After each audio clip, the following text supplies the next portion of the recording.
nous prendre auprès de lui dans le ciel.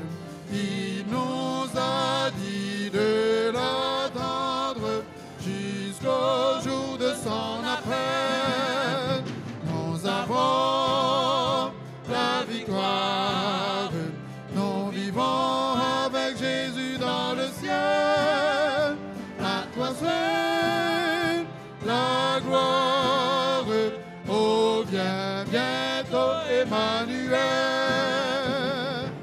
Et chez toi pour tes souffrances cesseront et pour toujours. Devant sa sainte présence, chanteront son amour. Nous avons la victoire, nous vivons avec Jésus dans le ciel. À toi seul la gloire, oh viens bientôt Emmanuel. Combattons avec courage, attendant ce jour heureux, et chantons malgré l'orage, nous sommes victorieux. Nous avons la victoire, nous vivons avec Jésus dans le ciel. À toi seul la gloire, oh viens bientôt Emmanuel. Nous avons la victoire, nous vivons avec Jésus dans le ciel. À toi seul la gloire, oh viens bientôt Emmanuel.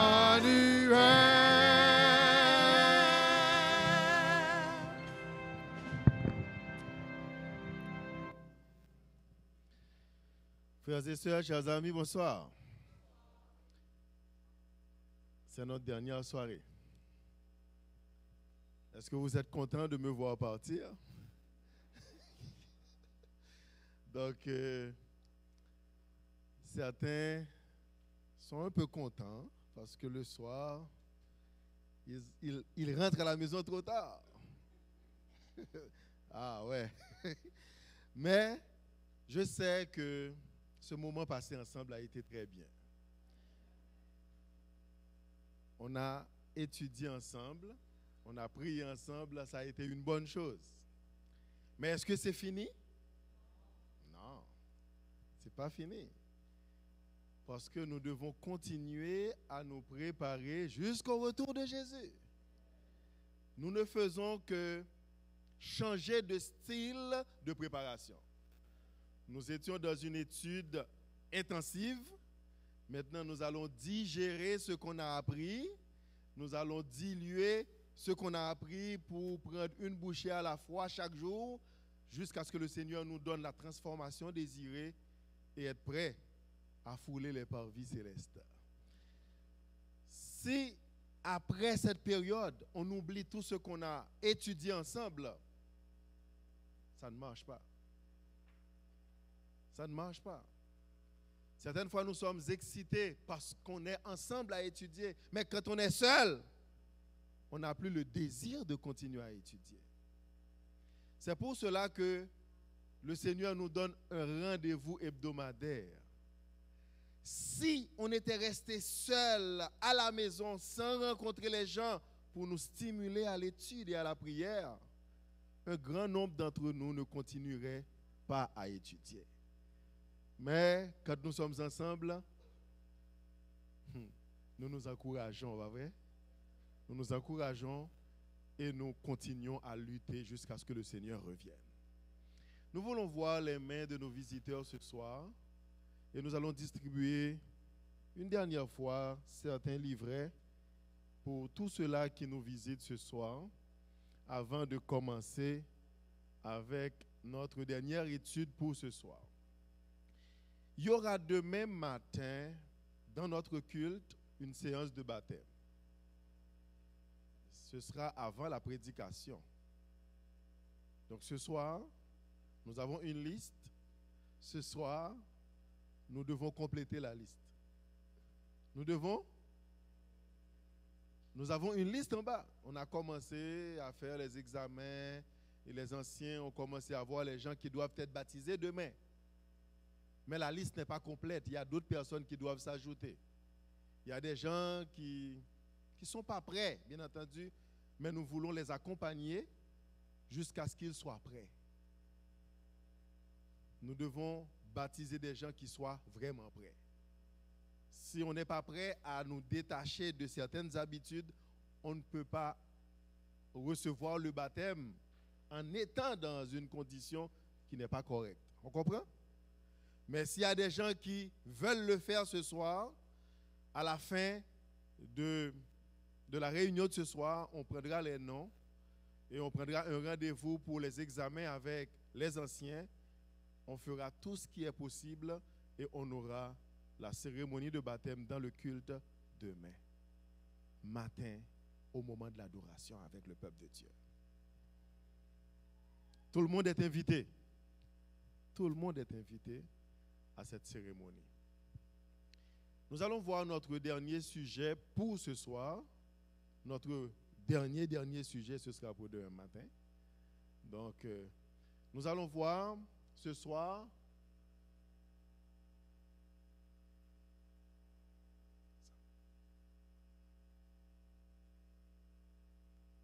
nous allons parler de la demeure des élus ce soir.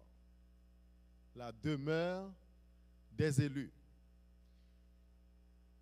Notre thème pour cette période a été « Oui, je viens bientôt ». Le Seigneur Jésus avait promis qu'il allait revenir. Et parce qu'il l'avait promis qu'il allait revenir, tous ceux-là qui ont cru en lui dans le passé, tous ceux-là qui ont été en contact avec lui dans le passé, tous ceux-là qui ont compris que cet homme ne ment jamais, Jésus de Nazareth, ils se sont donnés à lui. Ils ont abandonné tout ce qu'ils avaient pour se lancer dans la prédication de l'Évangile. Ces gens-là ont bâti ce que nous appelons aujourd'hui l'Église du Seigneur. Ils ont bâti ce que nous appelons la grande famille de Dieu. Ils ont construit les bases de ce peuple qui se prépare pour la vie éternelle. Et ils ne croyaient pas que la terre était leur demeure. Ils ne croyaient pas que les habitations qu'ils avaient sur terre, c'était leur habitation. Ils se voyaient comme des étrangers sur terre, des pèlerins, des gens qui passent. C'est pour cela qu'ils n'étaient pas attachés aux choses de la terre. Ils ne laissaient aucune chose, aucun travail, aucune richesse sur cette terre les accaparer pour les empêcher de prêcher la bonne nouvelle. Ils étaient tout entiers à Christ. Et leur objectif a été de se préparer pour ce jour où il allait vivre avec Jésus dans la demeure des élus. Le Seigneur Jésus va revenir pour accorder à son peuple un royaume, une ville qui ne passera jamais entre les mains de quelqu'un d'autre. Donc, c'est un peuple qui vit à la fois sur l'espérance que le Seigneur leur donne, mais aussi c'est un peuple qui vit de la promesse de Dieu. Un peuple qui est attaché à la promesse de Dieu. Lisons ce que nous trouvons dans Jean 14, versets 1 à 3, le texte le plus clair sur la promesse que Jésus a fait à ses disciples. Il dit dans Jean 14, versets 1 à 3, que votre cœur ne se trouble point. Il y a des fois des raisons pour que nous soyons troublés. Il y a des fois des raisons pour que nous soyons des gens qui hésitent à avancer parce que nous voyons autour de nous beaucoup de problèmes, beaucoup de difficultés. Nous voyons les gens qui vivent sans Jésus prospérer et nous les voyons détruire l'église de Dieu. Ils donnent beaucoup de problèmes aux enfants de Dieu. Les enfants de Dieu sont arrêtés, les enfants de Dieu sont punis, les enfants de Dieu ne peuvent pas travailler. Donc on comprend que des fois, des gens hésitent à accepter Jésus, hésitent à se lancer dans la carrière avec Jésus. Mais Jésus, sachant déjà que ces problèmes allaient être le lot des enfants de Dieu, il leur avait déjà dit que votre cœur ne se trouble pas. Que votre cœur ne se trouble point, malgré tout ce que vous voyez. Croyez en Dieu, croyez en moi. Il y a plusieurs demeures. Il y a plusieurs demeures dans la maison de mon Père. Si cela n'était pas, je vous l'aurais dit. Je vais vous préparer une place. Et lorsque je m'en serai allé et que je vous aurai préparé cette place, je reviendrai et je vous prendrai avec moi afin qu'on soit ensemble. Afin que là où je suis, vous aussi, vous soyez là. C'est-à-dire, là où je suis, là où est ma demeure, là où se trouve mon royaume, là où se trouve ma maison, ce sera aussi votre maison, votre demeure. Nous vivrons très bientôt, après le retour de Jésus, avec lui pour toujours. C'est la promesse que Jésus a faite à son peuple. Apocalypse 3, verset 12 nous dit la même chose. Celui qui vaincra, je ferai de lui une colonne dans le temple de mon Dieu. Une colonne. Et ces églises que nous voyons aujourd'hui, les églises simples comme ces églises que nous avons, même quand il y a des poutres pour soutenir l'église, des fois nous ne les voyons pas. Mais les édifices dans le passé avaient de grands piliers au milieu. Des piliers qui soutiennent le temple. Ces piliers représentaient la fondation, représentaient le squelette du temple, ce qui faisait que cette colonne ne pouvait pas être déplacée. Cette colonne ne pouvait pas être déplacée. C'était la force du temple. Dieu considère chacun de vous comme une colonne. Il veut que nous soyons une colonne dans le temple de son Dieu. Et on ne peut pas déplacer les colonnes. Il ajoute, il dit, il n'en sortira plus. J'écrirai sur lui le nom de mon Dieu, sur chaque colonne, sur chaque enfant de Dieu, sur chaque serviteur de Dieu, sur chaque personne qui accepte le Christ aujourd'hui. Jésus promet d'écrire sur lui, d'écrire sur cette personne le nom de mon Dieu. Et le nom de la ville sainte, la ville de mon Dieu, de la nouvelle Jérusalem qui descend du ciel, d'auprès de mon Dieu, est mon nom nouveau. Sur moi, sur vous, sur chacun de vous, Jésus promet d'écrire le nom de Dieu, le nom de la ville sainte, la ville Jérusalem et son nom nouveau. Donc, nous aurons un nom nouveau. Mon nom ne sera plus Edson, un simple nom qui ne veut dire rien. Il ne veut rien dire, mais j'aurai sur moi très prochainement, lorsque Jésus reviendra, le nom de son Dieu écrit sur moi, le nom de sa ville, c'est-à-dire j'appartiens à la ville, c'est ma ville aussi, parce que j'ai le nom de la ville écrit sur moi. Le nom de Dieu, j'appartiens à mon Dieu.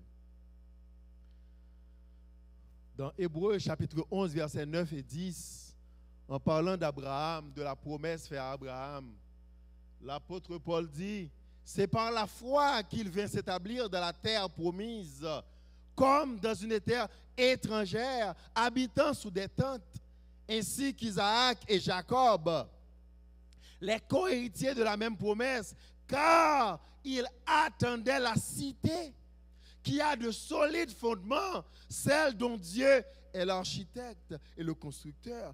Depuis l'Ancien Testament, les premiers croyants en Dieu, ils avaient reçu aussi la promesse d'une ville nouvelle, d'une cité sainte, d'une ville qu'aucun homme n'a bâtie, d'une ville que c'est Dieu lui-même qui est l'architecte.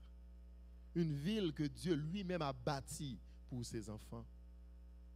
Abraham espérait cette cité. Il espérait que cela se réalise en son temps. Abraham n'avait pas toute la connaissance de la prophétie pour savoir que tel événement devait arriver avant, parce que Dieu nous révèle les choses au fur et à mesure. Dieu ne révèle pas toutes choses en même temps.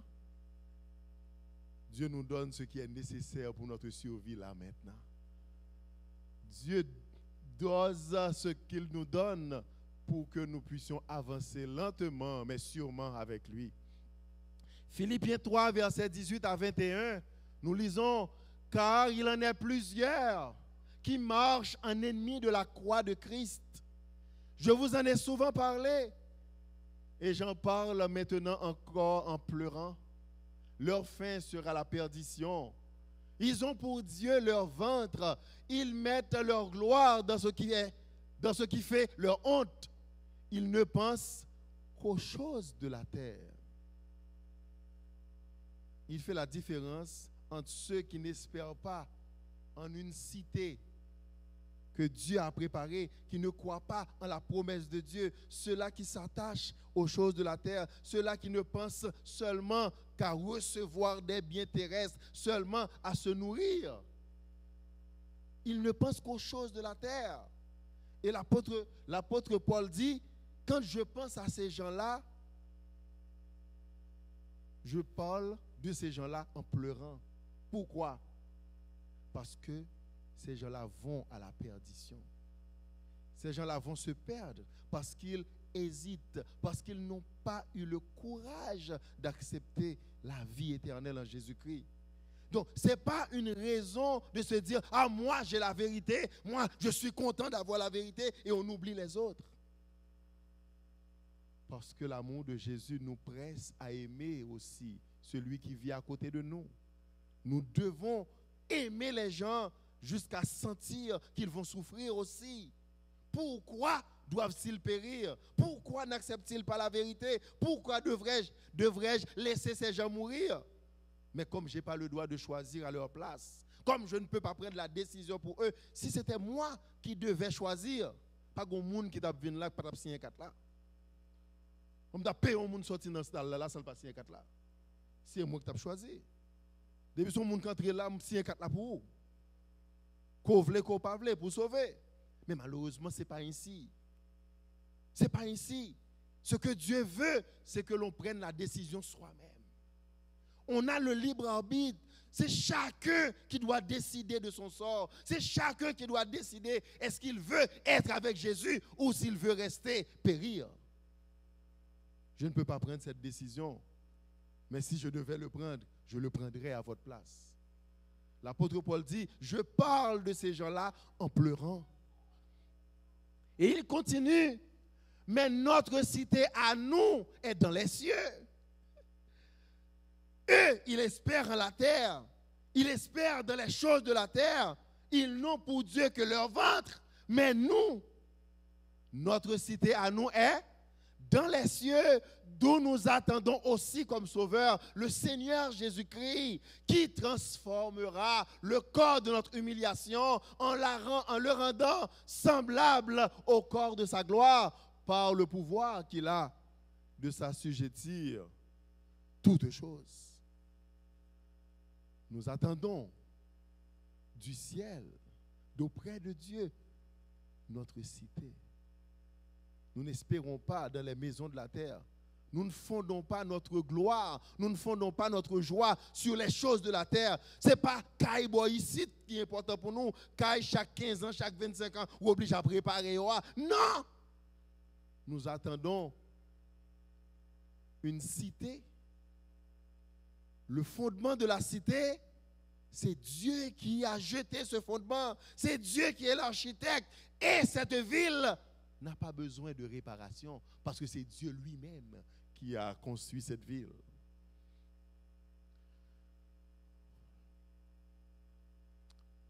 Aujourd'hui, nous souffrons, même quand nous avons de l'argent. Nous souffrons, même quand nous avons de l'argent.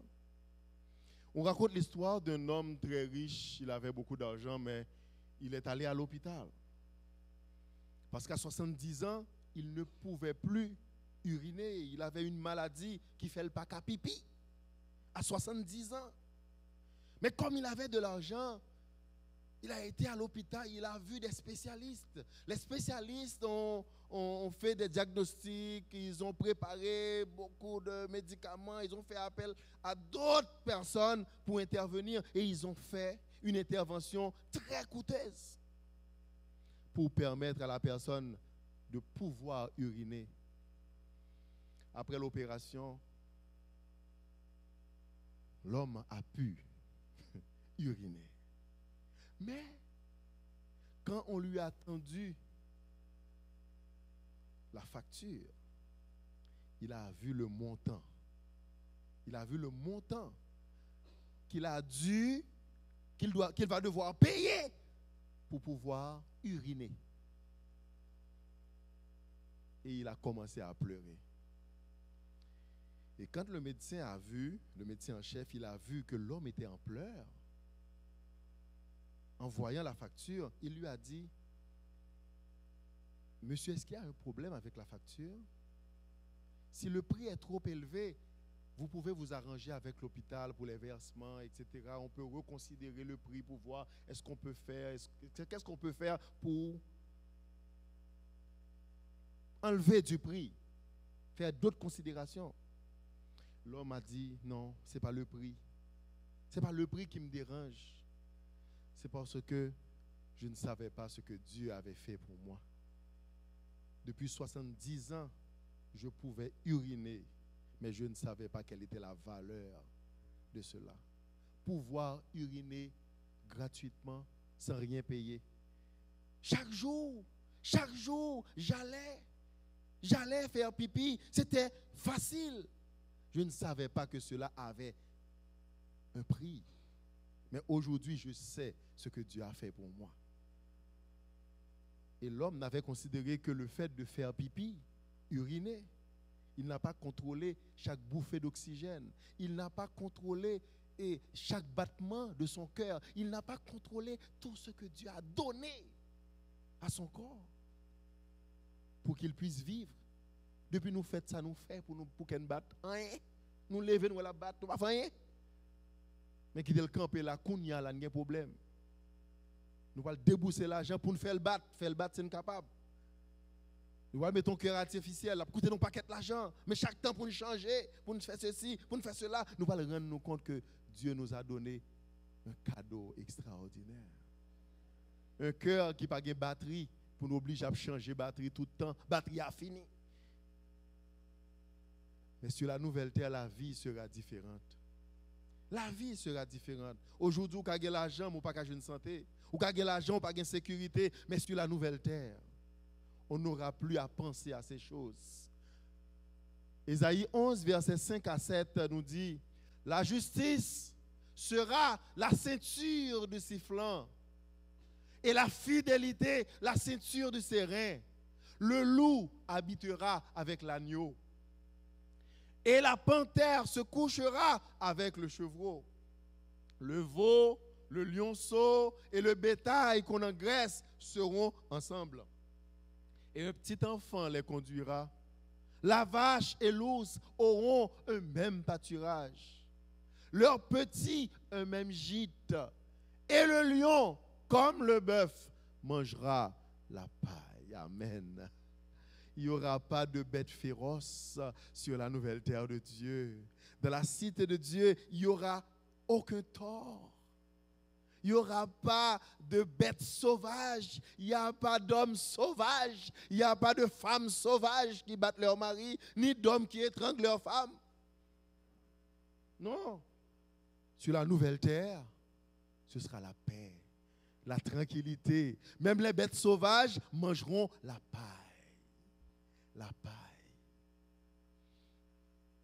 Osée chapitre 2, verset 18 nous dit, en ce jour-là, Pour eux, c'est-à-dire pour mes enfants, pour ceux-là qui ont reçu le nom de mon Dieu, qui ont reçu mon nom, qui ont reçu la marque de Dieu, qui ont reçu le sceau de Dieu, pour ceux-là qui ont choisi d'observer les commandements de Dieu, pour eux, je traiterai une alliance avec les bêtes des champs.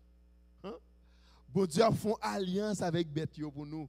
Pour eux, parce qu'ils nous aiment d'un amour éternel, parce qu'ils ne veulent qu'on se rappelle d'aucune mauvaise chose qui se faisait sur terre, il traitera une alliance avec les bêtes des champs, les oiseaux du ciel et les reptiles de la terre. Je briserai dans le pays l'arc, l'épée et la guerre, et je les ferai reposer en sécurité. Amen. Je briserai l'arc. Tout ça qui symbolisait la guerre, affrontement, mal, je les briserai. Je briserai les armes, je briserai l'arc, l'épée, tout ce qui représente la guerre, tout ce qui représente l'affrontement, tout ce qui représente bagaille qui fait que nous mal. Cap enlever bien-aimé nous yo, bon Dieu dit la briser toute bagaille ça pour quelle raison? Parce que je veux qu'il se repose en sécurité. Amen. Le Seigneur fait des plans pour ses enfants. Et ce que Dieu prépare pour nous, ce n'est pas bagaille j'en mouais. Ce n'est pas bagaille oreilles j'en m'tendais. Il y a des gens qui dans rêve seulement, ils ont fait bagaille ça yo. Or même rêve nous yo, les au bon yo pas long. Isaïe 35 verset 10. Les rachetés de l'Éternel retourneront. Les rachetés de l'Éternel retourneront.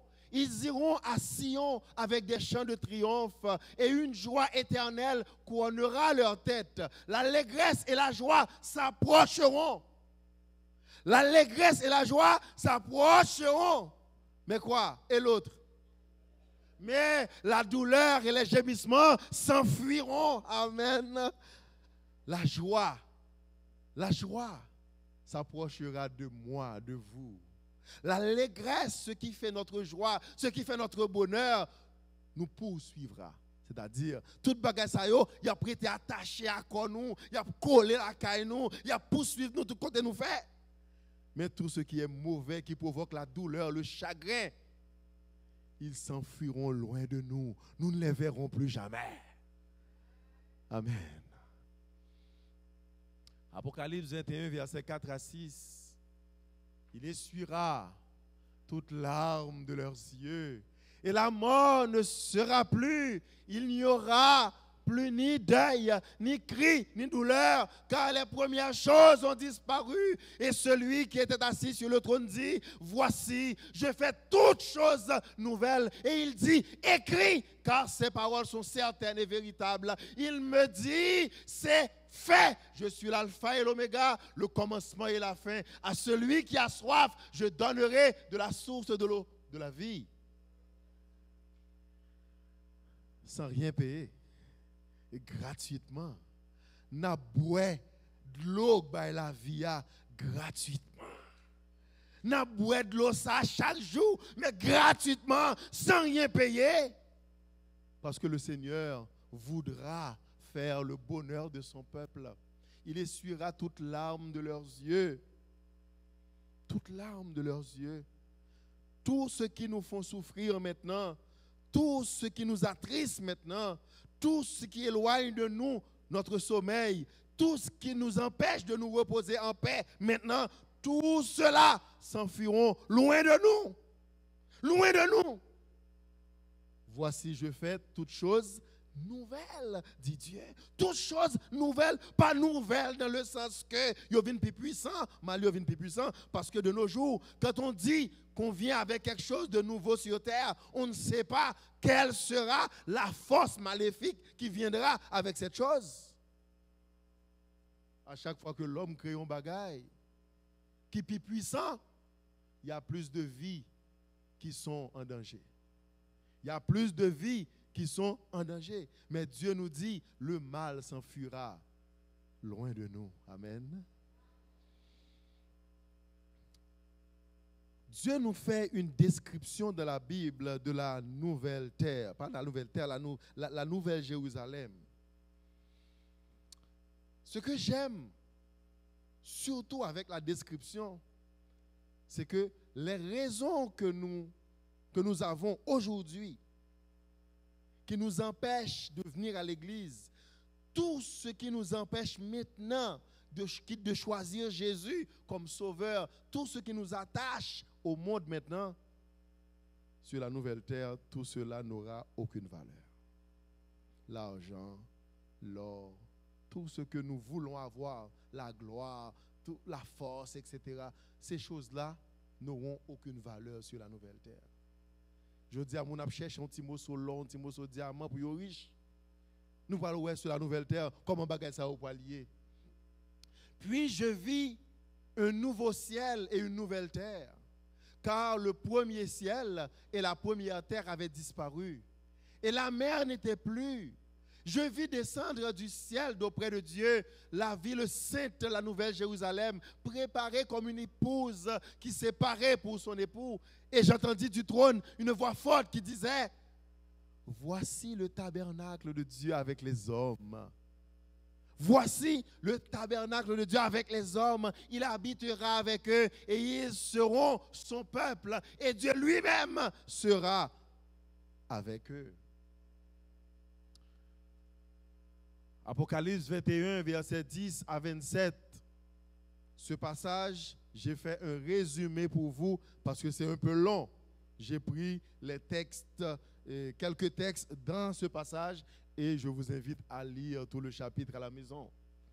Et il me transporta en esprit sur une grande et haute montagne. Et il me montra la ville sainte, Jérusalem, qui descendit du ciel d'auprès de Dieu, ayant la gloire de Dieu. Son éclat était semblable à celui d'une pierre. Son éclat, l'éclat de la nouvelle Jérusalem, l'éclat de la ville sainte était semblable à une pierre, pas précieuse, très précieuse. Pas seulement précieuse. L'éclat de la ville, pas de la banque de la ville. Pas de la banque qui se trouve dans la ville. Non, de la ville, c'est-à-dire les murailles, les jardins, le pavé, les rues de la ville. Donc, l'éclat de la ville était semblable à celui d'une pierre très précieuse, d'une pierre de jaspe transparente comme du cristal. La muraille était construite en la muraille. C'est pas dans la poche, non? Il y a pied. Et mur, quand on va appuyer, on va passer comme ça. C'est mur. La muraille sera en jaspe. En jaspe. Et la ville était d'or. La ville est construite en or, pas en or qui gagne un petit crank, qui gagne paille là dans le fatra, non, en or pur. Semblable à du verre pur. Les fondements de la muraille de la ville étaient ornés de pierres précieuses de toute espèce. La muraille, tout ce qu'il y a dans la ville était en or, ok? La ville était en or pur, mais il y avait dans cet or pur, incrusté dans l'or pur, des pierres précieuses de toute espèce. Toute espèce. La place de la ville était d'or pur.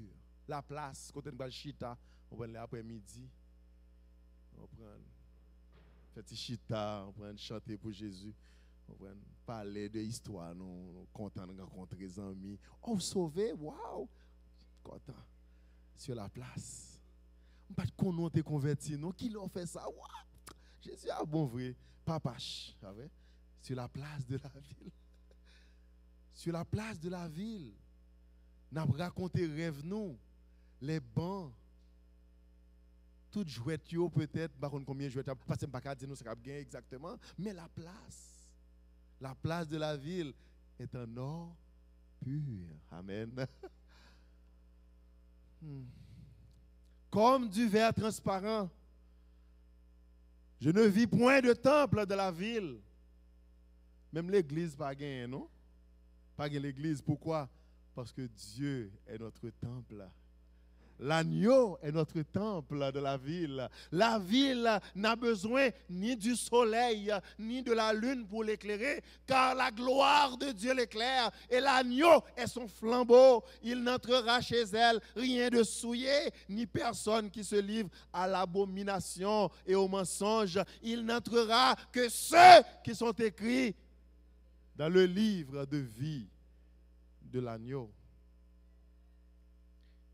C'est une promesse d'une valeur élevée. Si on quitte les gens qui ont menti, les gens qui commettent abomination entrer dans la ville là, on ne sera pas heureux. On ne pourra pas vivre en paix. Mais le Seigneur demande à tout le monde aujourd'hui d'apprendre à façonner son caractère, sa vie, sur les principes de la parole de Dieu. Nous apprenons ici-bas à obéir à la parole de Dieu. Nous apprenons ici-bas à nous attacher à la parole de Dieu. Et en faisant ceci, Dieu nous apprend déjà à vivre comme citoyens de la nouvelle terre, ou pas qu'à vivre nos pays pour pas qu'on loi. Donc, sous besoin à l'habiter sur la nouvelle Jérusalem, sous besoin jouer une place dans la ville, mon Dieu, sous besoin sauver, depuis aujourd'hui, commencez à apprendre la constitution. Apprendre la constitution l'église là, apprendre la constitution l'église, bon Dieu, apprendre ça, bon Dieu, mandé. Et en apprenant ceci, Dieu, par son Saint-Esprit, nous donne la capacité, la possibilité, au fur et à mesure, non seulement de les aimer. Au commencement, tu ne pourras pas aimer la parole de Dieu parce que ça nous blesse. Pas vrai? Lorsqu'on monde qui va mentir et puis on dit son menteur, ou pas content. Ou pas content. Tu te sens mal parce qu'on te dit que tu es menteuse, tu es menteur. Mais avec le temps, avec le frottement avec Dieu chaque jour, avec l'aide de la prière, tu commences à aimer la vérité. Et quand tu aimes la vérité, tu détestes le mensonge. Il n'y aura pas de place pour les gens qui mentent dans la nouvelle terre, ni qui commettent l'abomination. C'est pour cela que nous vous invitons à prendre la décision de vous placer du côté des enfants de Dieu, de ceux-là qui gardent les commandements de Dieu, qui ont le témoignage de Jésus. Car l'ange invite les habitants de la terre, avant qu'il soit trop tard, à se placer du côté de Dieu. Craignez Dieu et donnez-lui gloire, car l'heure de son jugement est venue. Adorez celui qui a fait le ciel, la terre, la mer et les sources d'eau. Celui qui croira et qui se fera baptiser sera sauvé. Mais celui qui ne croira pas sera condamné. C'est pour cela que Dieu envoie des messages. Il dit à ses enfants, allez par tout le monde et prêchez la bonne nouvelle. Faites des disciples et s'ils croient, baptisez-les au nom du Père, du Fils et du Saint-Esprit, et enseignez-leur aussi à observer tout ce que je vous ai prescrit, et je suis avec vous tous les jours jusqu'à la fin du monde. Dieu veut former un peuple, instruire son peuple pour vivre dans la nouvelle ville, dans la nouvelle Jérusalem, parce que dans cette ville, il n'y aura pas de place pour les menteurs, pour les gens qui commettent l'abomination. Apocalypse 21, versets 7 et 8. Celui qui vaincra, c'est-à-dire celui qui se laissera gagner par le Saint-Esprit, celui qui se laissera toucher par la parole de Dieu, celui qui ne résistera pas à l'appel de Dieu et qui va décider, oui, c'était difficile, mais j'ai pris la décision pour Dieu. Celui qui vaincra héritera ces choses, toutes ces choses que nous venons de citer. Celui qui vaincra héritera ces choses. Je serai son Dieu et il sera mon fils. Mais pour les lâches, ceux-là qui hésitent, qui ne veulent pas accepter, les incrédules, ceux-là qui ne veulent pas croire, les abominables, qui continuent à commettre des péchés sans cesse, les meurtriers, les impudiques, les enchanteurs, les idolâtres et tous les menteurs, leur part sera dans les temps ardents de feu et de soufre, ce qui est la seconde mort. Dieu cite tous ceux-là qui n'auront pas part avec lui dans la Nouvelle Jérusalem. Pourquoi il le fait? Si je dis à mon fils, chérie, si tu fais telle chose, voici ce qui va t'arriver, c'est parce que je le déteste ou parce que je l'aime? Je l'aime. Je lui donne des avertissements parce que je ne veux pas qu'il tombe dans ces choses. Je lui dis déjà ce qui va arriver s'il traverse la rue sans regarder. Il peut se faire écraser par une voiture parce que je veux qu'il reste en vie. Le Seigneur nous donne des avertissements pour nous dire quoi faire. Décidez-vous, restez avec moi. Décidez de marcher avec moi. Apocalypse 22, versets 1 à 5 et 18 à 20 nous dit: et il me montra un fleuve d'eau de la vie. Amen. Un fleuve d'eau de la vie. C'est-à-dire l'eau du fleuve, comme le Saint-Laurent par exemple. L'eau du fleuve, quand on boit l'eau de ce fleuve, on a la vie. L'eau du fleuve de la vie. C'est pas image, vous parlez de l'eau qui a couru, chaque ton besoin que là, vous parlez pour engorger. C'est des symboles pour nous dire que on sera toujours en vie, éternellement dans la présence de Dieu. Parce que on avait lu le texte dans 1 Corinthiens, Paul nous avait dit, quand nos corps seront changés à la résurrection, à la venue de Jésus, Dieu va transformer nos corps mortels et va nous donner un corps immortel et incorruptible, un corps qui ne peut se gâter, un corps qui ne peut pourrir, un corps qui ne peut vieillir. Nous aurons la vie éternelle et nous vivrons avec Jésus pour toujours. Il me montra un fleuve d'eau de la vie, limpide comme du cristal, qui sortait du trône de Dieu et de l'agneau, au milieu de la place de la ville. Et sur les deux bords du fleuve, il y avait un arbre de vie produisant 12 fois des fruits, rendant son fruit chaque mois, et dont les feuilles servaient à la guérison des nations. Il n'y aura plus de nuit, ils n'auront besoin ni de lampe, ni de lumière, parce que le Seigneur Dieu les éclairera, et ils régneront. Et ils régneront. Et ils régneront au siècle des siècles avec Jésus. Le Seigneur nous promet qu'on va vivre avec lui pour toujours. Nous n'aurons jamais à connaître des situations pour nous faire pleurer. Nous n'aurons plus à pleurer. Nous n'allons plus avoir des cas de maladie qui nous attristent.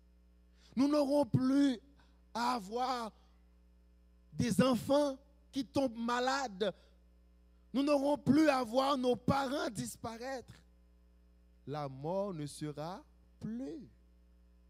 Il n'y aura ni cri, ni douleur, ni deuil, car les premières choses ont disparu. Et nous vivrons avec lui pour toujours.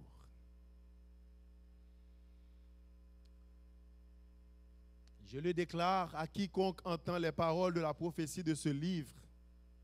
Si quelqu'un y ajoute quelque chose,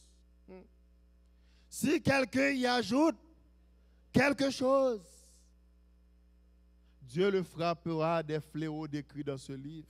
Notez, ouais? Moun qui recevoir la marque de la bête, tout ça qui a tombé sur eux. Depuis son monde qui ajouté, ça la Bible pas dit, ça nous pas joindre dans le livre, il a ajouté, inventé, causé. Ils seront frappés parce qu'ils sont des menteurs. Ils disent que Dieu a dit et Dieu ne leur a pas envoyé. C'est des menteurs. Il n'y a pas une place pour eux dans cette nouvelle ville. Si quelqu'un y ajoute quelque chose, Dieu le frappera des fléaux décrits dans ce livre. Et si quelqu'un retranche quelque chose des paroles du livre de cette prophétie, Dieu retranchera sa part de l'arbre de vie. Donc, la personne n'aura pas la vie éternelle. La personne n'aura pas vie quand le Seigneur viendra. C'est pour cela que nous vous présentons la Bible dans son ensemble. Nous devons prendre la Bible. C'est vrai, en lisant toute la Bible, vous allez voir des choses qui vous étonnent. Waouh, pour me faire ça à tout. Hein? Ça a péché tout. Oui, vous allez être étonnés. Mais le Seigneur nous ouvre les yeux. Parce que des fois, nous marchons chez ben dans la ria, nous détiré comme nous, et puis nous sales, nous pas connaît. Nous pas jamais faire chez ben dans la ria, pas jamais connaître sous sale. Et puis, on moun nan quoi il dit eh tout chel bon chel be avoir gen tel bagarre. Nous songeons le montons bus et puis tout chel belle cravate, costume etc. Et puis gon moun qui dit ah m'a pris un petit bête pour un petit ravette. Regardez, ou gêné. Oui, vous sentez gêné, ou sentez laid, ou petit, ou pas garder des pièces pour nager. Ou qui la machine arrive pour descendre.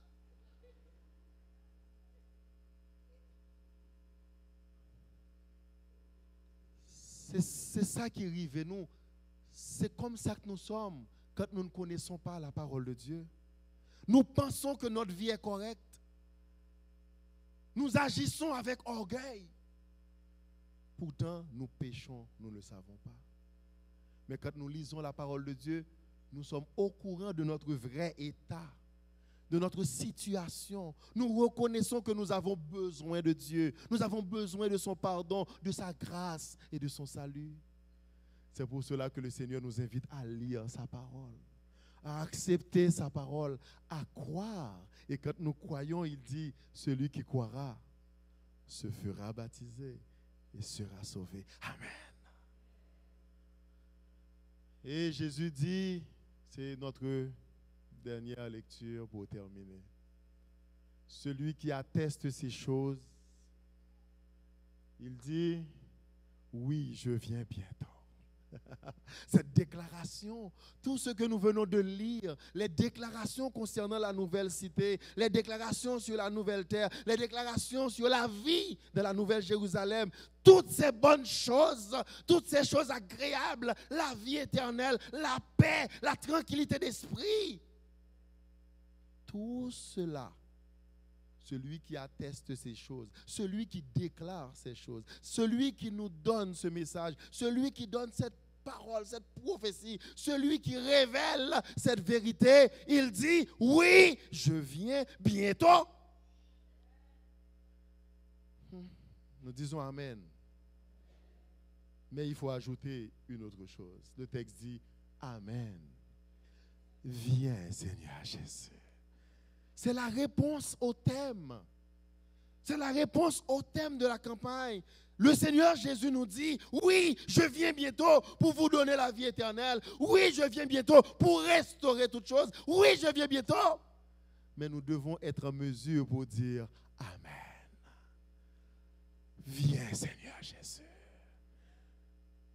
Et dans cette réponse, cela implique la foi, la confiance. Oui, viens, Seigneur Jésus. Oui, viens, Seigneur Jésus. Cela signifie, Seigneur, j'accepte que tu reviennes me prendre. Je veux que tu reviennes pour moi. Je veux que tu reviennes maintenant parce que je souffre. Je ne peux plus continuer à supporter ce qui se fait sur terre. Je veux être avec toi. J'ai pris ma décision pour être avec toi. J'ai pris la décision pour recevoir ta mort. J'ai pris la décision pour recevoir le sceau de Dieu. J'ai pris la décision pour être avec ta famille. J'ai pris la décision de marcher avec toi. J'ai pris la décision de donner d'eau à ce monde. Oui, viens, Seigneur Jésus. Viens. Nous t'aimons, nous t'adorons. Nous voulons te remercier pour la croix. Nous voulons te remercier pour la grâce. Nous voulons te dire merci parce que tu es un sauveur. Je veux que tu sois aussi mon Seigneur. Ce soir, nous n'allons pas seulement signer des cartes. C'est la dernière soirée. Mais nous allons prier ensemble. Je ne sais pas s'il sera possible, mais nous allons faire un grand cercle. Un grand cercle. Et nous allons prier ensemble, à genoux. C'est la fois que je vais vous demander de vous mettre à genoux. Tous ceux-là qui disent « Viens Seigneur Jésus, oui, viens Seigneur Jésus, nous voulons être avec toi. »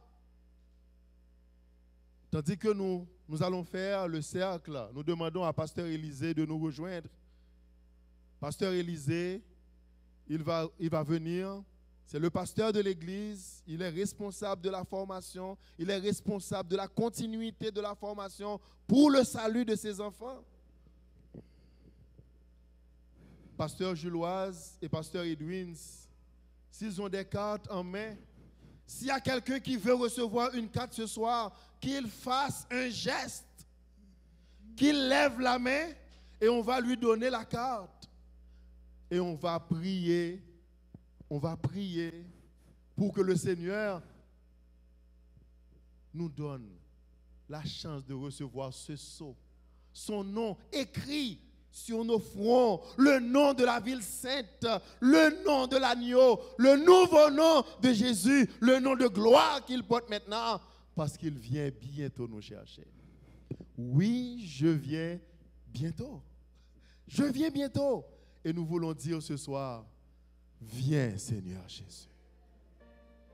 Nous allons chanter avec le maestro. En attendant, s'il y a quelqu'un qui veut recevoir une carte, Le numéro 235. on peut se préparer ce soir. On peut se préparer ce soir. On peut s'ajouter à la liste. On aura la cérémonie de baptême. Il n'est jamais trop tard pour rencontrer Jésus. Il n'est jamais trop tard pour prendre la décision pour se préparer pour l'éternité. Le numéro 235. Nous avons les candidats qui sont présents pour ce soir. Nous leur demandons de venir au milieu avec nous. Tous les candidats, qu'ils viennent au milieu avec nous, ils vont se mettre à genoux au milieu et nous allons prier ensemble. Tout pécheur arrête, il est sobre le chemin. Où tu vas, baisse la tête, n'ose penser à ta fin. Reviens, ô Dieu, qui pardonne, qui relève le pécheur. Il ne repousse personne, bien cette libérateur.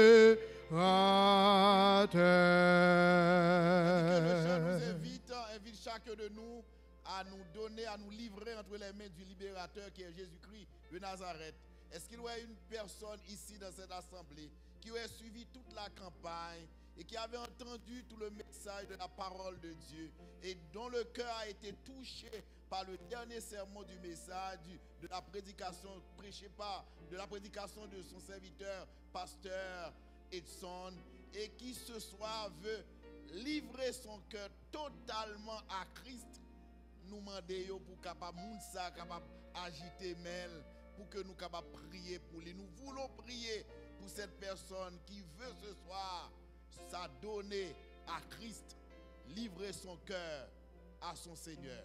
Nous chantons une autre strophe. Soit longtemps dans la misère, dans la honte et le remords, tu t'es débattu, mon frère, laisse la capter efforts.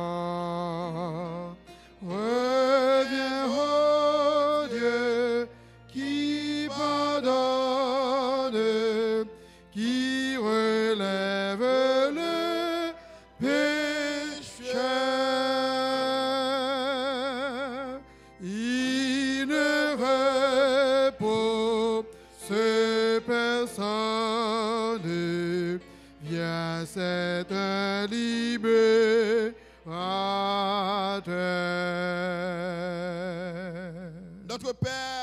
notre Dieu, nous te louons, t'exaltons ce soir pour ce privilège à nous accordé de pouvoir fléchir les genoux devant toi, devant ta majesté auguste, en ce jour sublime qui nous rappelle que tu es le créateur de l'univers et que tout ce qui a été créé par toi. Les cieux, la voie lactée, le soleil, le firmament, les oiseaux, les sources d'eau, la mer calme et limpide, tout a été créé par toi. Et ce soir, nous te disons merci. Merci pour les 3 semaines passées à tes pieds bénis et adorables en écoutant ta voix nous parler soir après soir. Merci pour l'œuvre de ton Saint-Esprit en nous et autour de nous. Merci de ce que tu t'es servi de ton serviteur, Pasteur Edson, pour nous parler soir après soir. Merci de ce que tu l'as saisi comme tu as saisi Jacques Aziel au milieu de l'assemblée de ton peuple. Merci de ce que tu lui as donné, ton Saint-Esprit, grâce auquel il a pu présenter le message que nous aimons et prêchons. Merci pour l'évangile qui a été proclamé avec force et puissance. Et merci pour les cœurs qui ont été touchés ce soir. Merci pour cette cérémonie de baptême qui va avoir lieu demain matin. Au cours du culte, avant le culte d'adoration, que ton nom soit béni d'éternité en éternité.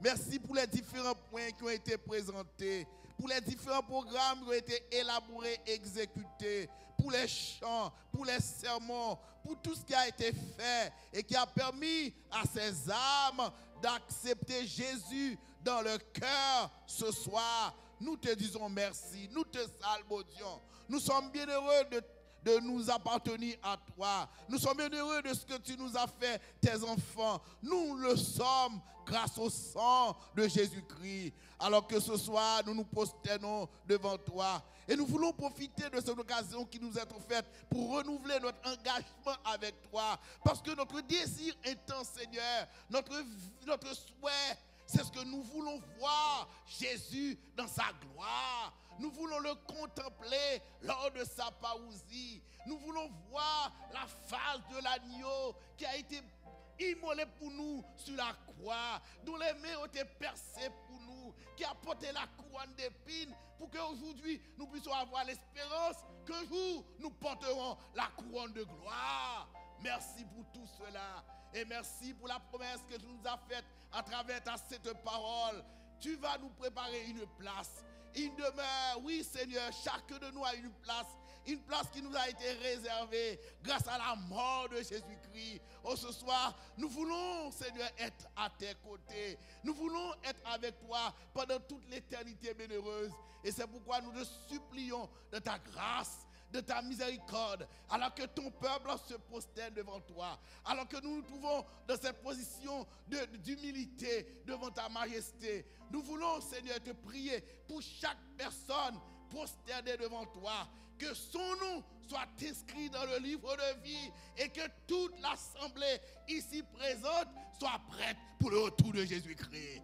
Oh Père, nous te prions d'une manière particulière pour les candidats au baptême, pour ces jeunes qui ont été gagnés à la gloire de Dieu. Tu nous dis dans ta parole, il y a beaucoup de joie pour un seul pécheur qui se repent. Or, ce soir, nous en avons davantage. Et c'est pourquoi nous voulons te prier pour chaque âme ici présente, pour chaque candidat au baptême.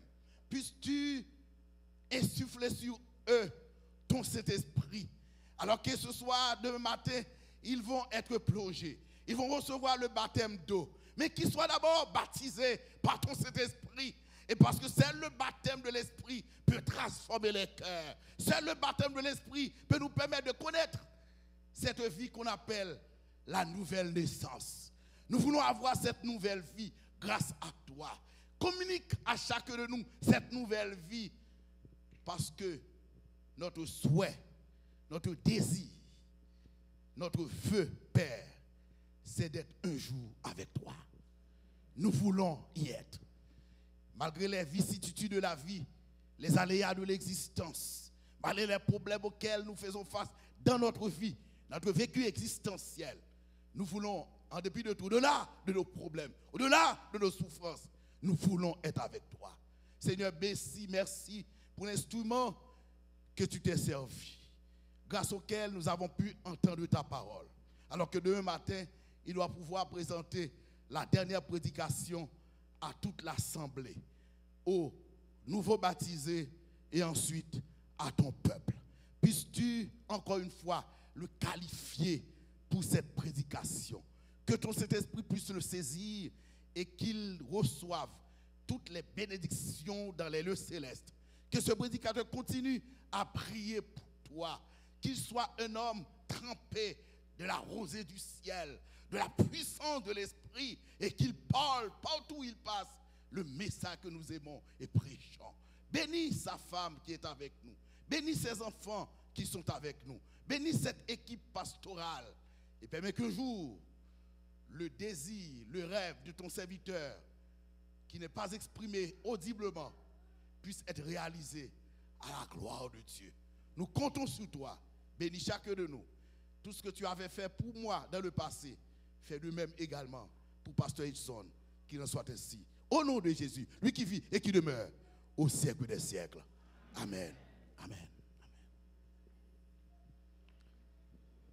Ah, pour toi, quelle autre vie est si ton péché n'était plus de la chair